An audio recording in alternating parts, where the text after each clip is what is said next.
৮ দিন হাসপাতালে থাকা রোগীদের সেখানে রেখেই চিকিৎসা দেওয়ার দাবি করেছেন স্বজনরা। রাজধানীর মহাখালীতে স্বাস্থ্য অধিদপ্তরে মহাপরিচালকের সাথে সাক্ষাতে গিয়ে এই দাবি করেন তারা। কি বুঝলেন ভাই? অনলি যেটাই চাই।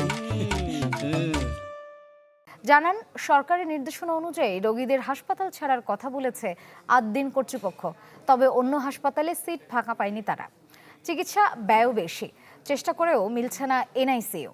এই অবস্থায় ৮ দিন হাসপাতালে রেখেই ভর্তি রোগীদের চিকিৎসা দেওয়ার দাবি স্বজনদের।